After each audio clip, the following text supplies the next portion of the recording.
I always talk about culture. Culture is Yeah. so important to evaluate during due diligence, and ensuring that your cultures are aligned. Without the people, you have nothing. Are you an accountant with a continuing education requirement? You can earn free NASBA approved CPE for listening to this episode. Just visit earmark.app in your web browser, take a short quiz, and get your certificate. Hello, everyone, and welcome back to Earmark. I'm Blake Oliver, and today we're talking about integrating firms, not buying them, integrating them. What do I mean by that? That is everything that happens post-acquisition. And joining me today is Michael Lee. Hey, Michael. How you doing, Blake? Great to see you. And Ashley Rhoden. Hey, Ashley. Hey, Blake. I'm going to let Michael and Ashley introduce themselves briefly. And I'd love for each of you to also give us a little background on your experience when it comes to integrating firms, putting them together. Michael, go for it. Hey, everybody. I'm Michael Lee. I'm CEO and founder of Reconciled, and I'd like to say I'm Blake's one of Blake's closest friends as well. And my experience with integrating firms, Reconciled through the business Reconciled, we've actually been successful and unsuccessful at purchasing 3 firms and unsuccessfully purchasing other firms, and then the integration of those firms. I led with my leadership team on integrating all the acquisitions we completed, and had both successes and failures in that process. So definitely a lot to share and a lot to learn from. Can't wait. Ashley. Yeah, thanks, Blake. I'm Ashley Rhoden. I'm the Chief Operating Officer at High Rock Accounting. I have had the joy of integrating 4 firms at a previous firm that I was with. It was quite a roller coaster learning and going through that journey of integrating firms together. And I'm thankful to be able to share that information with you guys so that way you can learn from our successes and our failures. And I've been through one integration myself personally. I sold my firm, integrated it into a CPA firm. And I got to say, that was pretty stressful. It was not easy. And then I had built up the buying process so much that that's all I was thinking about. And then all of a sudden, we had to actually make the integration happen. And I ended up leaving after that. And maybe that was a problem with it. So I don't know. Michael, let's start with you. In our conversations, you have mentioned that you agree that buyers tend to overinvest in the buying process or spend a lot of time in the buying process, the selling process, like I did, and they don't think as much about the integration. Can you explain what you mean by that? Yeah. So, the idea, and you lived this dream out, Blake, of this dream that every firm owner has, is they want to sell their firm. They want to sell it. And then on the buying side, when you're a buyer, you want to go buy your first firm. You're like, wow, I want to go buy my first. It's like buying a shiny new car. And so you invest all this time and research into buying that, into looking for it. And, or if you want to sell your firm, you invest all this time in making your firm look pretty and the best it can be. And you hire brokers to do so. And it would be like akin to buying that new car and then not realizing, what are the maintenance costs of this car? Should this car be in a garage all year round or not? Does this car have limitations on driving? If it's an electric car, is it an electric car, and can it only go certain distances? Does it need to be charged every once in a while? So most firms, when they're going through the buying process of buying, they overinvest in that process because they're so excited. But then when they sign, they think, oh, all that hard work is done. Now I can just let my team run with it. And let me tell you, that's a big mistake. And I did that on my first acquisition. I thought, oh, I'm excited. My team must be super excited, and they must have everything planned out to make this integration work. And we just did a poor job, and I did a poor job at really investing my time, energy, and the team's time on and thoughtfully working through what the integration timeline and period would look like. And so that was a big reason why I would consider our first integration to be definitely left wanting, and a lot of lessons learned at how to fail at an integration. Oh, yeah. I like that. Failure. Let's talk more about your failures, Michael. So Uh, what do you mean? Like, did you just when you say hand it off to the team? Is that what you did? You just said, "Hey, here you Yeah. go. Here's a firm." I think most buyers, right, it's led by the CEO, the visionary, and maybe some of the other C levels, depending how big your firm is. And then you have the executors, right, the integrators. And you got to remember, especially if it's your first purchase, you've never done this before. You don't know what you don't know. And there's no handbook written about this. That's a part of why Ashley and I wanted to do this podcast with you this series. And we probably could do an infinite amount of podcast episodes about this topic because there are no books about this. The Mm-hmm. human element is unpredictable, especially in firms. You're ultimately buying both employees who are human and customers who are human. And that is so unpredictable. And no one's written the book on it. So that's where I completely underinvested. And I underinvested in also my own team that I was expecting to integrate, assuming they would be as excited, assuming they knew what they were doing, assuming that even though they've never done this before, that they would understand what to do. That was a massive mistake on my end. And so caution to buyers is if you're going to, as much as investment and time you put into the buying process, you need to do the same amount or more in the integration process. It's no different than hiring an employee and investing all that time in recruiting and then having no way of orienting them and integrating them into your company once they're hired. Oh yeah, I've never done that. No. Hired somebody without an onboarding plan. Yeah, exactly. Yeah, I guess that's how most of us learn how to do it. Is we realize we have a need, we hire somebody, and then we figure it out. But that's not scalable. Yeah, it's not You scalable, and you want this integration to work out, right? And Ashley, as right? Ashley knows, that the key for once you buy, you invest all this time and money. Of course, you want it to work out. Well, that's what integration is. It's Yeah, making sure it works out, and that's right. the way to think about it. What about you, Ashley? I know you have had experience integrating multiple firms. Do you have like a playbook now that you've developed? Yeah, so I was thinking about this topic some more, and I actually believe that integration starts before you even get to the LOI. So, just like businesses have ICPs, ideal client profiles, right? You have that when you're reaching out and targeting specific clients that you want to bring into your business. When you're talking about acquiring another firm and integrating a firm into your own company, um, I kind of coined this term, whether it's made up or not, I don't really know, but you need what I'm calling an IBP. So, your ideal business profile for acquisitions. And when you're really, really clear about the firm and how they'll actually fit in with your culture and operations, then you're going to save yourself a massive headache. Just like when you're really clear about hiring an employee and how they're going to fit in with your culture and operations, same thing. So you have to think about this in the same light of, I'm hiring a key employee that's going to help me take my business to the next level. Well, I'm also buying a firm or buying another company, whether it be a tech company, an accounting company, whatever it is that's going to help me get to that next level. And when you're working through the whole due diligence process, you really have to create a roadmap. And that due diligence process is then going to in turn into, a checklist that's going to help you integrate that firm. So, you talk about people and culture, understanding, the team structures, compensation, um, figuring out who the critical client relationships are with. You've got systems and technology. You have to make sure that all of that comes into play. You have to establish and evaluate all the client relationships, make sure that, the service delivery model is the same, that you're understanding who the high value relationships are, not just with the clients, but also with the employees, and where those high value relationships sit and how you manage them. And then the operations and the processes. So, what's the workflow? What's the documentation standards? What's the quality control measures? And then you create a checklist and a first 100-day plan that comes directly from what you learn in that due diligence period. So it's a whole process of going from, hey, I've got my ideal business profile that I want to target, all the way through for your first 100 days of what that's going to look like to integrate that firm into your company. So it's the due diligence. The due diligence isn't just about whether or not to do the deal. It is how you create your checklist for the integration that happens afterward. Correct. I love that. That makes due diligence a little bit more fun. I'd Yeah. I'd want to do it more, I'm sure.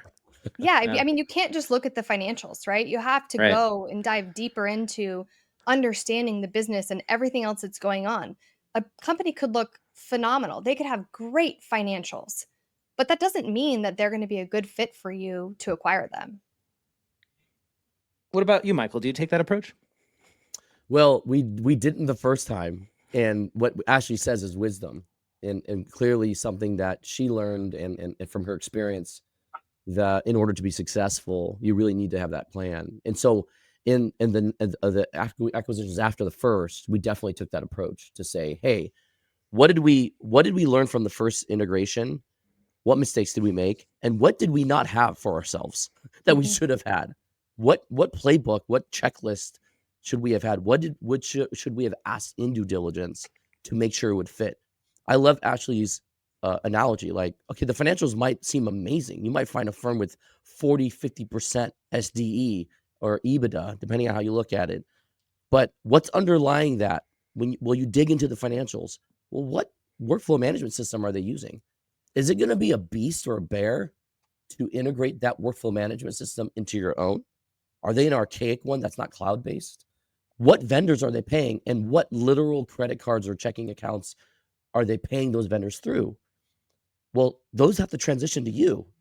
What's that going to look like on day one? From day one, you don't want the seller doesn't want to start be paying their bills after they've been paid. They sold their firm to you. They don't want their credit cards charged anymore. So, what does that look like in the back end? How do you get those literally practically transitioned? The domain name of the website. You're buying this company's websites and email accounts and domain names. Do they have master admin access to that? I ran in situations where a IT contractor a seller is using actually owned everything. They had a master. Well, they didn't have a relationship with that IT contractor anymore. They just They owned trusted. they own the Yeah. domain name. Yeah, they owned a domain because, accounting Ooh. firms don't know. A lot of Yeah. them don't know. Wait, oh, yeah, I bought this domain through my IT contractor years ago. I just never got around transitioning it to my own name. Well, that's a problem. How do we get access to that domain name? So those are all little things you don't think to ask that has to be gotten covered in due diligence, right? And then Hmm. that creates the checklist of, hey, is this going to be a problem? How do we and what happens in the buying process is you hedge against these challenges in the actual asset purchase agreement or equity purchase agreement, and you put either warranties or a basket of dollars that you're going to set aside to make sure, look, if this doesn't happen, if we can't get access, look, you've committed $25,000 out of the purchase price because we can't buy that domain from you anymore, or we can't get access to that IT contract anymore. So all that comes out through due diligence. So you're not just doing the due diligence, you're also hedging your bet Oh yeah, for because you're sure. assigning a dollar value to these assets that you have to get control of. Yeah, and And this it's risk and the risk, right? And the Yeah. risk and Mhm. the biggest risk, and what Ashley knows and I know is the biggest risk is always people, because we know integration is almost always highest correlated to, as long as you can keep the people, you will keep the most clients, especially in those first 100 days. If you can't keep the people, the faster they leave, the higher the churn rate is going to be. No matter how amazing you are as a buyer, no matter how beautiful you look, no matter how polished your brand is, you will not sustain those clients without the people that have been serving them for years, that have relationships with them for years. And so that's the hardest piece, the most important piece of that integration period. I always talk about culture. Culture is Yeah. so important to evaluate during due diligence and ensuring that your cultures are aligned, that your with compensation models are your employees that you're I hate to say that we're buying employees because technically you can't buy employees. They're Right. not Yeah. slaves, right? But we are hiring them to come work Mhm. for us. And you have to make sure that, they're you might be operating on completely different compensation models. How are we going to ensure that we're going to make all these employees whole when they come and they decide to work for us? Without the people, you have nothing. And that's what we tell, everybody. It's like we can't do our job without you, and you are the most important aspect. The employees are the most important aspect of this integration. That's the client relationship. And that's when we talk about, in the due diligence process, understanding those high value relationships, understanding that client concentration and who's managing that high value relationship that you have, and how you're going to manage that transition, and how you're also going to introduce key leaders from the new firm into these high value relationships, because you can't always be dependent on one person having these relationships. Yeah, that's a huge risk. Mhm. Is you have to figure that out in due diligence. Who at the firm that you are acquiring has the relationships that bring in revenue? Mhm. And often it could be just a few people, like Yeah. really key people. So keeping them is absolutely critical. Mhm. And what's important is both the firm you have, you as the buyer, you may have a few leaders you want involved, but you actually, and Ashley's had experience with this, you actually may knight some employees at the seller to say, hey, actually, I'm going to give you an opportunity here. I'm going to put you in charge of this part of the integration process. And not only today for this, but going forward, I want to empower you to be part of us, especially if you're planning to be a roll up, do a roll up strategy or buy multiple. We've done that ourselves. We have leaders at Reconciled from the second and third acquisitions that just performed amazing. And we said, hey, if we want to be successful, we need to let them own a key piece of this integration because they know the firm they're coming from. They know the firm better than we do. And so let's empower them. Now let's put a C level or somebody else that they're accountable to at our firm, but let's empower them and say, hey, look, not only do we want to invite you to come join us, we want to invite you to join our vision of what we're trying to do going forward.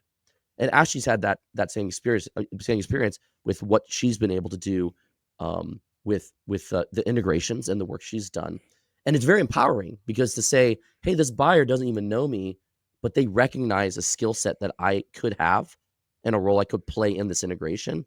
And I could do it not just for this, but for the future firms that we're going to go by. And that really aligns with what I understand about what motivates people is compensation is important, but people also want to have a meaningful role. So Mhm. you take these all-stars, the best performers, the top people with the relationships at the firm that you are integrating, and you elevate them and you make them a leader in a bigger team, they are much more likely to stay with you. At least I certainly would be. And put up with the disruption that the integration causes, the pain, which I imagine that is like one of the hardest things to deal with, right? Is the seller of the firm is happy to sell it.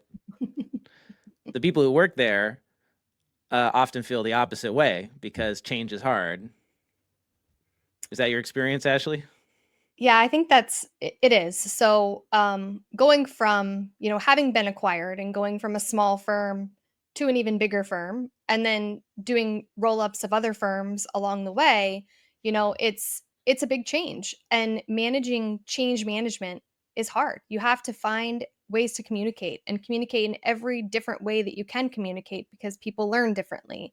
And you also have to be 10 steps ahead of their thinking, right? You can't when you're talking about any kind of change management, you have to think about everything they're going to think about before they think about it and tell them before they even think about it. And I think that's probably one of the hardest aspects of integrating a firm together.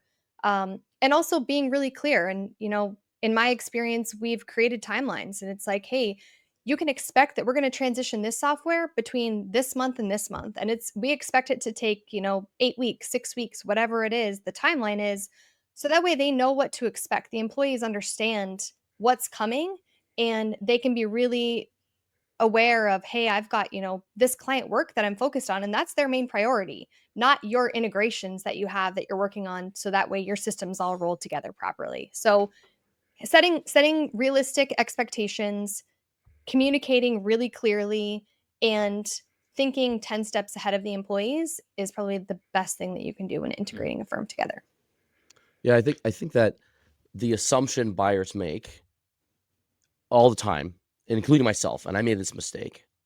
We assume that the selling employees will all be excited for this amazing change that's about to occur.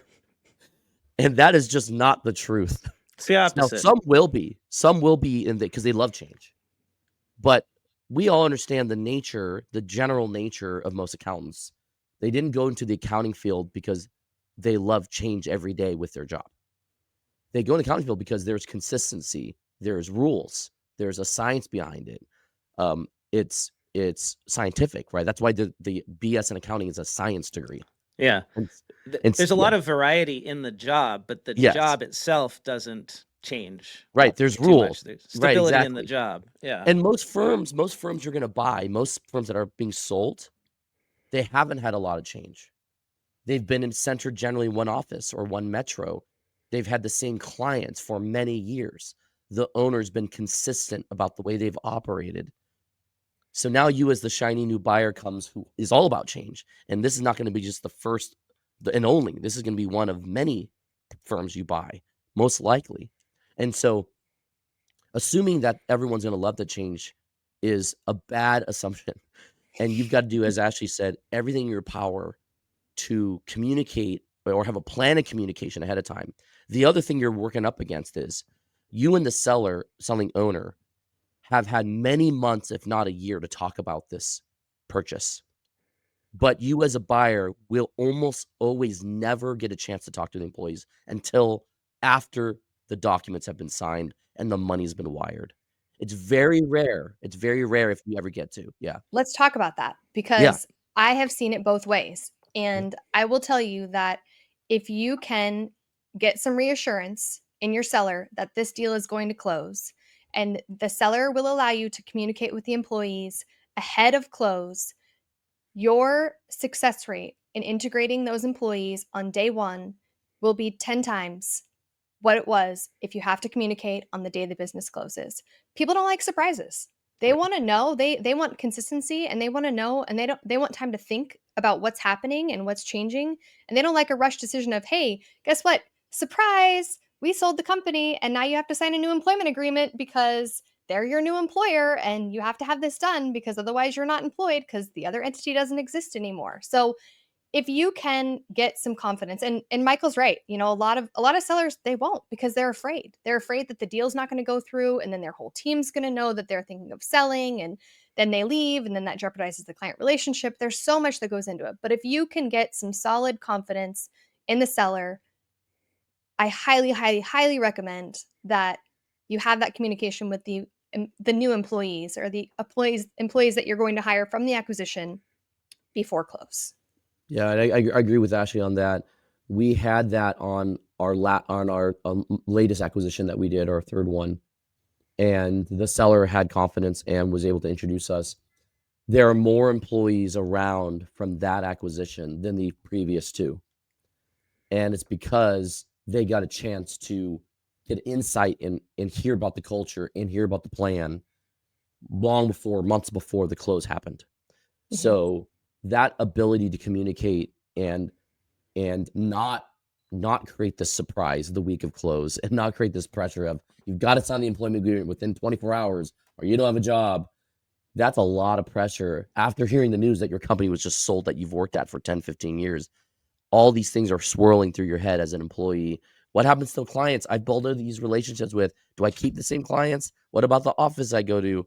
What about my desk? What about my personal belongings I have at the office? There's all these things that go through. Do I get the same boss or not? So you got to think through all that. So the more you communicate ahead of time, the better.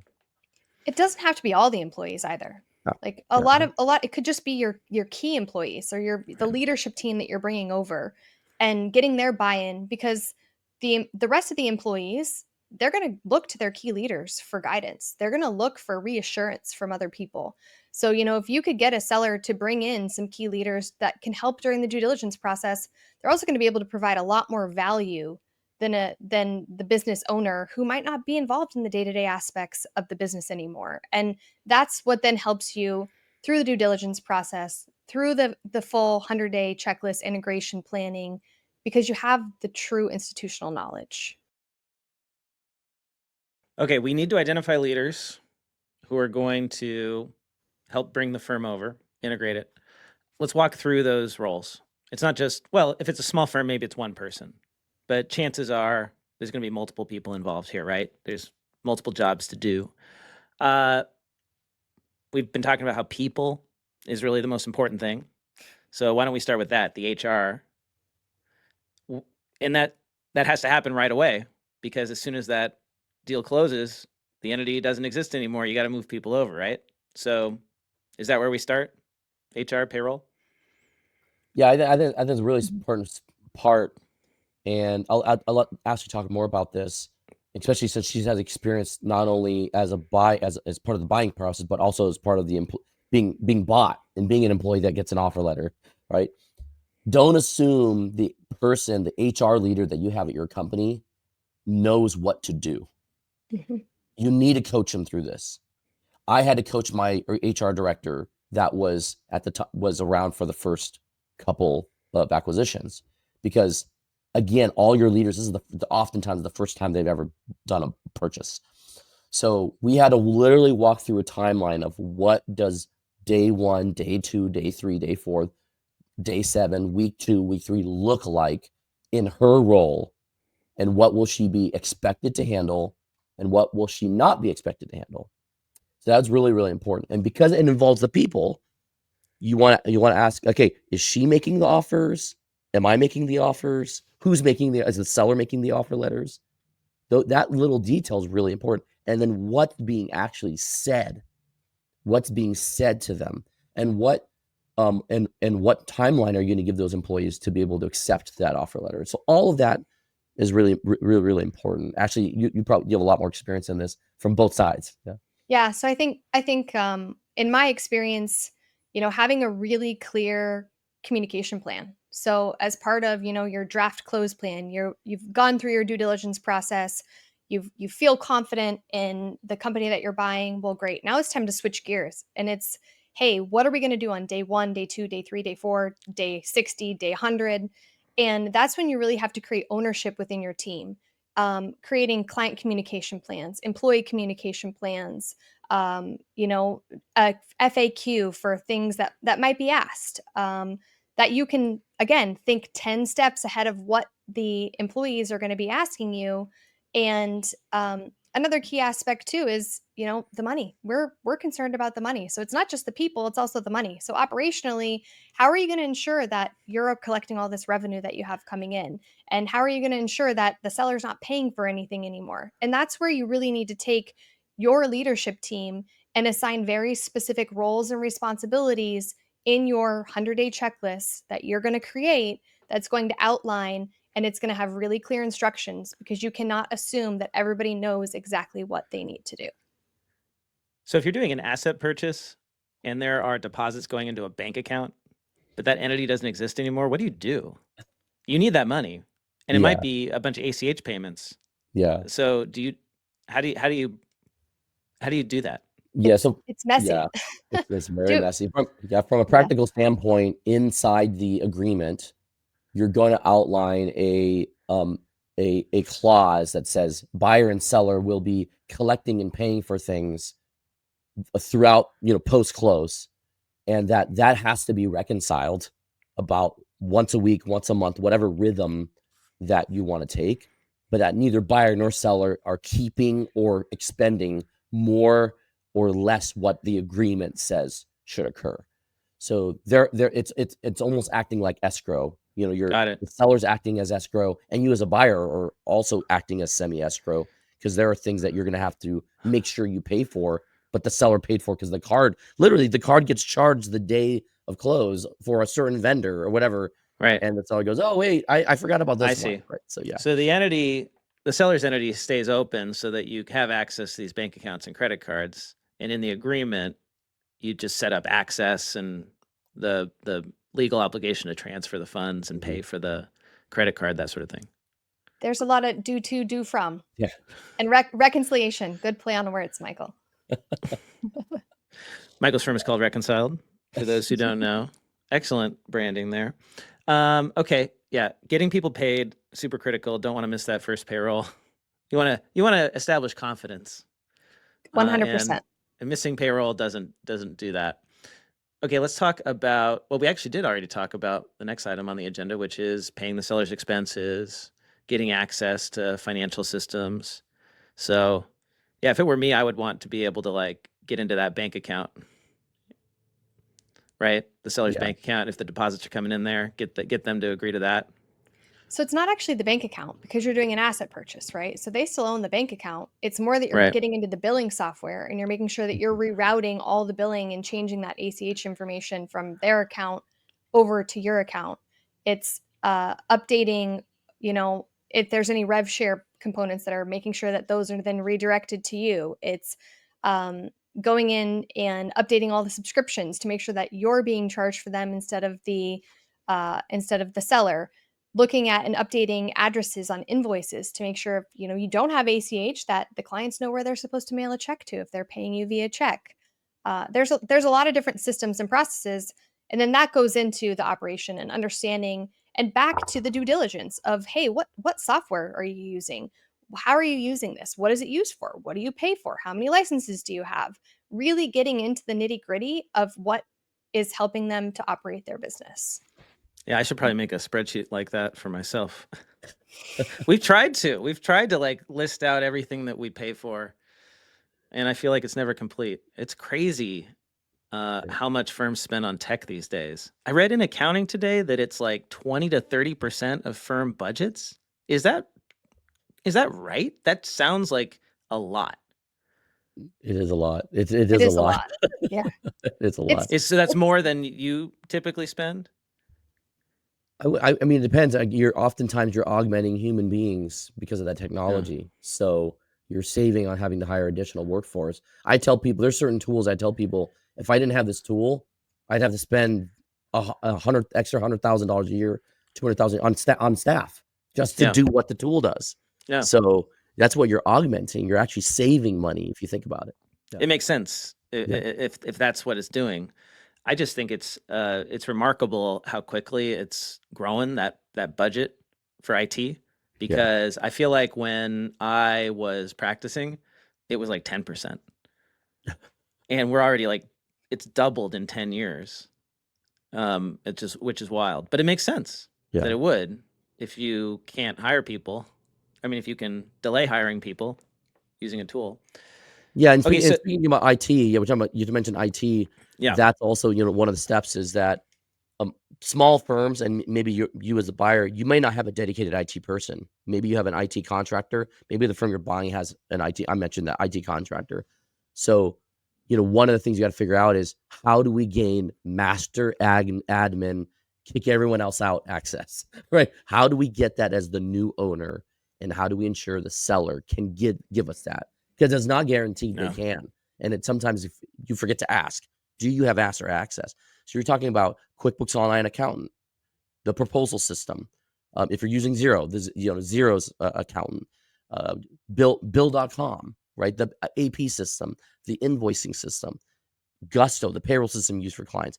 Whatever you're using, does the firm, the seller, have complete master access, and can they transition it to you? Then that includes social media accounts. That includes website domains, the website itself. Those are all things from an IT perspective. They may or may not have documented well. So you want to talk through that in the due diligence, and then finally get that from day one. Just say, give it over to me as fast as that's possible. why you get that list in due diligence, is you list out every single app, every single account with a password, and then who's the admin. Yep. And get that access on day one. I think another lesson that I've learned is really involving integration consultants during due diligence, right? So we think, maybe we should just get them after closing. But I think that, when we're talking about IT specifically, and we're not all IT master admins. Like, I will be the first to admit that I use an IT consultant because they have a different skill set that I don't have. And their experience, when you bring them in during due diligence, can help identify any potential integration challenges that you're going to have. And, let's talk about Michael's experience with not even owning the domain or the website. Like that, bringing somebody in to identify that early during due diligence could impact the valuation or the deal structure. And so it's really important that not only are you using experts in fields, but you're using them early enough to identify any issues that you have. All right, we've got access to critical systems. We got payroll, we got IT stuff, we got accounting, finance. Now we got to deal with the clients. So you were talking before about how we want to get the people, the employees of the firm involved earlier, if possible. Can't really do that with clients. No. So when do we communicate this change to clients, and how do we do it? Ashley. In my experience, you want to do it the day you close, if not the day after you close. So, going back to due diligence, we're identifying those high value relationships that we have with clients. So, you look at, your client concentration, depending on the size of the firm that you're buying. Maybe it's the top 20 clients by revenue that are going to receive a meeting request or a personal phone call from both the seller and the buyer, and having a really clear client communication plan that's very structured of, hey, you should tell, as the buyer, you should tell the seller exactly what you want them to say. You don't want to lead them down a path that maybe you don't agree with. So have a really clear script of, hey, I sold the company, I'm really excited for it, and having a communication that's not a written communication. Now, your lower value clients that you have, maybe they get an email and then maybe they get invited to a meeting where, the new leadership team is there along with the seller's leadership team. There's different strategies, but you should plan on communicating with the clients as soon as possible, because they are going to have relationships with the employees, and the employees are going to be the first one to say, hey, we just got sold. And if they don't hear it from the buyer first, they're going to be all up in arms, and they need to be aware and made aware of any changes that are coming just as early as the employees need to be made aware. Yeah, that's a great point. Yeah, and it's really important that the employees that you've made offers to, you make it really clear what that communication plan is, because you Yes. don't want them spilling the beans. Because remember, likely they have the cell phone numbers of every single client they've worked on for the past 3 to 5 years that they've built relationships with. They may know the names of the family members, the kids. A lot of these firms the firms we purchase, these clients came from church, the country club, PTO at the school, the sports teams.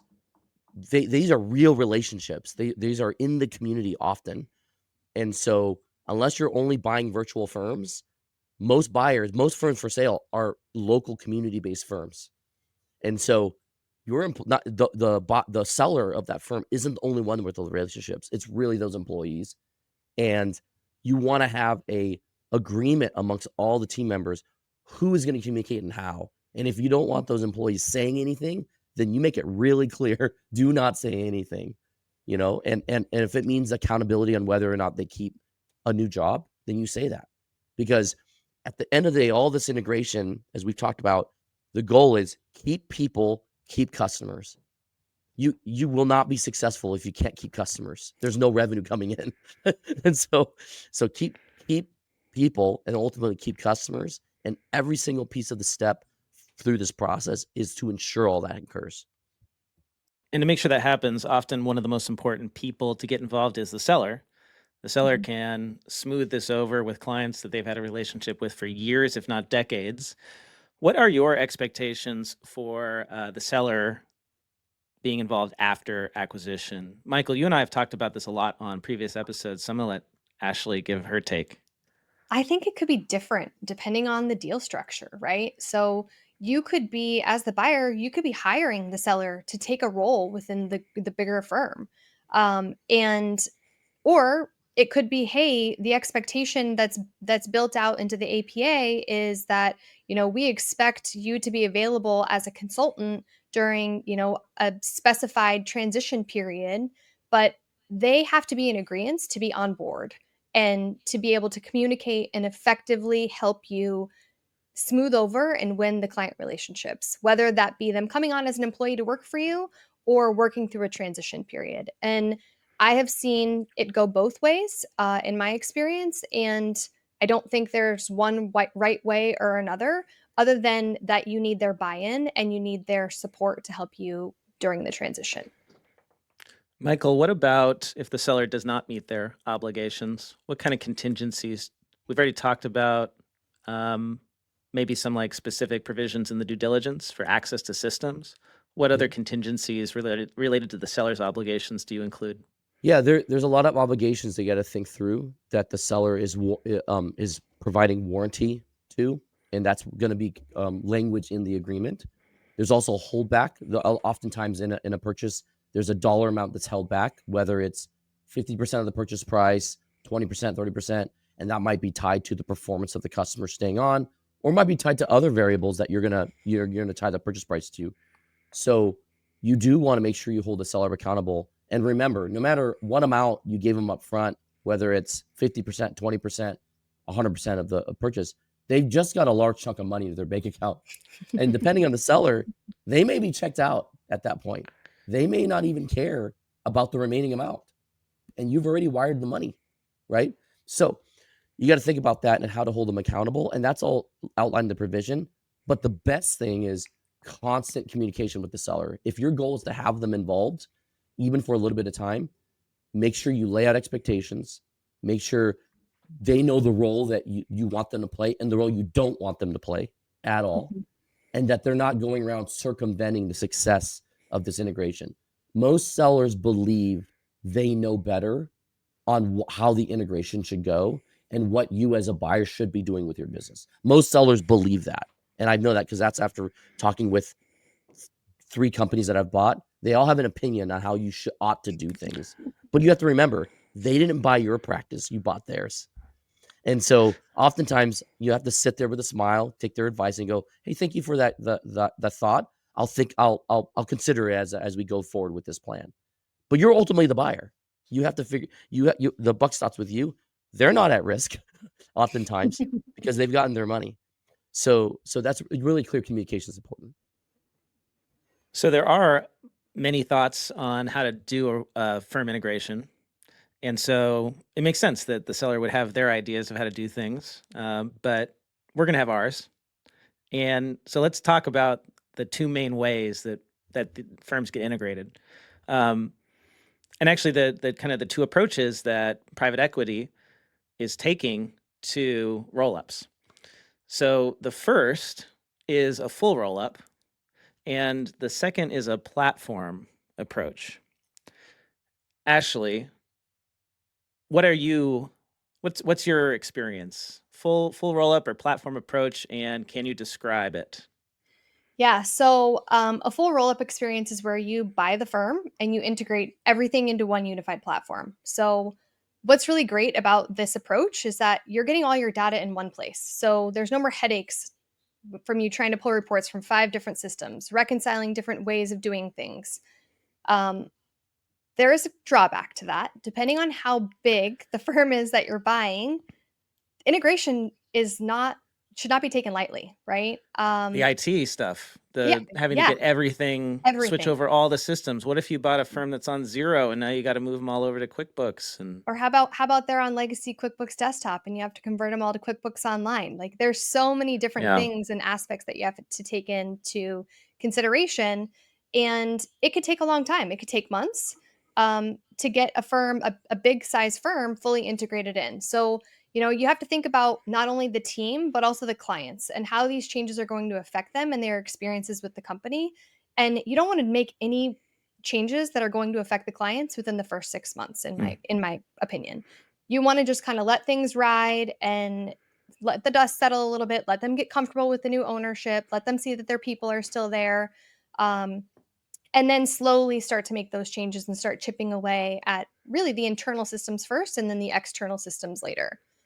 The other option is to do a platform. And so essentially, you're going to acquire a company, but you're going to let them operate pretty independently. So instead of completely overhauling their system, you're going to layer in some back office support to help them and to support them in through their growth. And the the employees love this. It's less disruption in their day to day.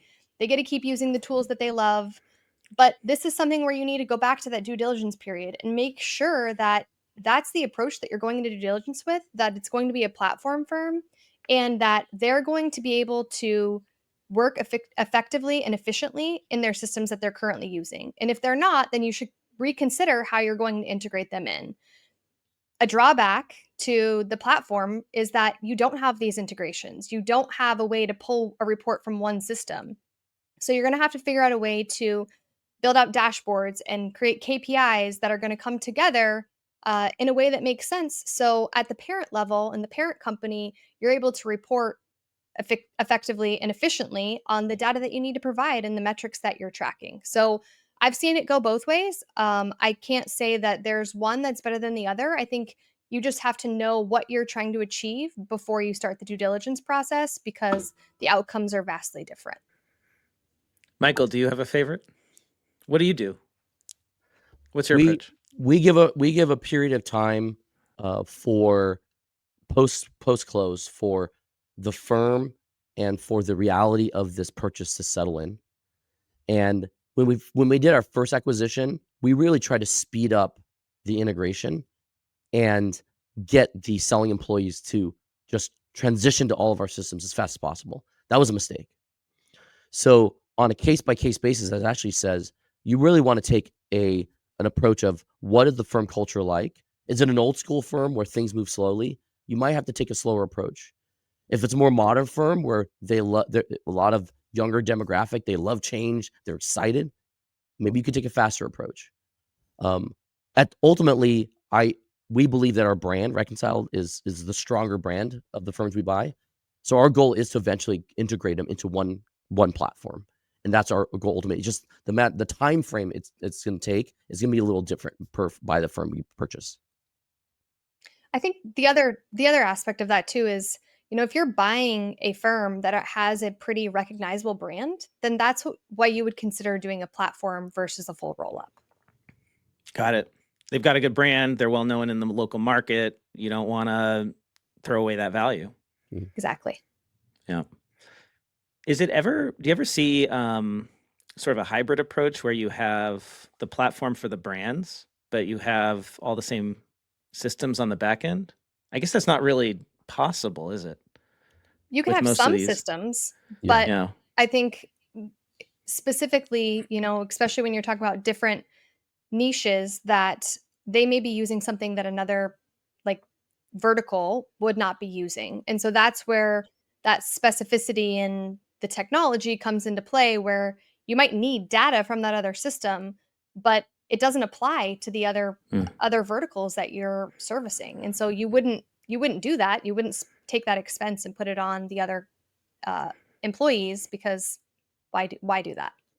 Ashley, Michael, thanks so much for joining me and sharing your experience and knowledge about integrating firms. I know Michael has to go, so we'll let him do that. And there's more to talk about, much more for a future episode. Love to have you back. Michael, where can people connect with you online? Look me up on LinkedIn. I have the fire emoji in front of my name. That way I know you're real. Just make sure you reach out, and do not put that that fire emoji on when you reach out, and I'll know you're a real person. That's Michael Lee, spelled Ly, and Ashley Rhoden. Where can people connect with you? You can connect with me on LinkedIn as well. Looking forward to connecting and happy to help. That's one thing I love about this community is there's enough work for everybody, and always happy to meet with anyone and share any of my experiences or advice. And I am Blake Oliver. This has been an episode of the Earmark Podcast.